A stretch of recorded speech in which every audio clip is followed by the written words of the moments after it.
Christmas cookie season, correct. I may not be the one baking the cookies, but I have no problem eating them this morning. We are getting you ready for your holiday cookie exchanges, and I am already intrigued because we're baking with bacon. Yes, you heard me, bacon in your holiday cookie swap. Anna Olson is here to get us set for the holidays. Welcome back to the Your Morning Kitchen, Anna. Thank you so much for being here. It's a pleasure to be here, Ben. Okay, you had me at baking with bacon. Yes. What is this all about?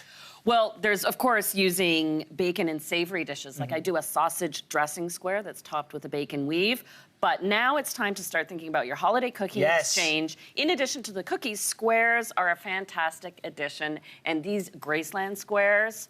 So Graceland, I'm thinking Elvis. Yes. I can smell the peanut butter. And what was Elvis's favorite sandwich? Okay, so he liked the peanut butter, bacon, banana? That's it. And I've got all of those ingredients in this square. All right, let's do it. You might recognize this square with its marshmallows, and it's a combination of peanut butter, butter, and butterscotch chips melted together. Okay. That's great. I've done that first, and this beautiful goo look at that. is poured into the bowl. And before I start with this topping, I actually add a base. So I'm dressing up these squares. I'm putting Elvis in a nice outfit. I've got a...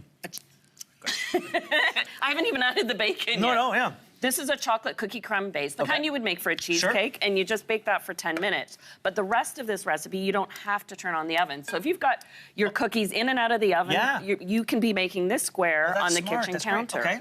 So now we stir in our 4 cups of marshmallows. You could use the colored ones if you want. You know, Elvis was into a bit of glam now and again, in his later years especially. And then I have 4 slices. You could put more, though, Ben, if you wanted. Cooked bacon. We could put more, yes. Finely chopped. I love it. And then at the last minute, you want to cut up 2 small bananas. Yeah, because you don't want to go brown or anything. But once you cover it with this peanut butter butterscotch mixture, it does protect the bananas so they won't turn brown. Right. And then after this is done, you spread it in your pan. This is everything that's right in the world. Yeah, and you chill it, and then you budget 2 pieces for yourself for every one that everyone else gets. Okay, that's fair. Yeah. That's fair.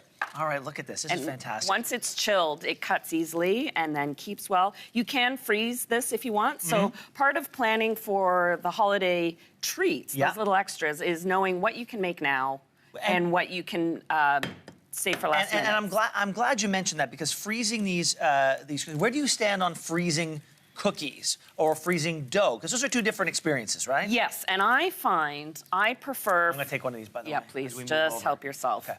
And I can just save the bowl for you later. One more here. Yeah, let's talk about cookies for a second. When you freeze cookie doughs, all the work is in making in the dough. Yep. Yeah, you're okay with that? Enough bacon? You just keep talking. Okay. I'm going to keep eating. Cookie doughs take up a fraction of the space in the freezer.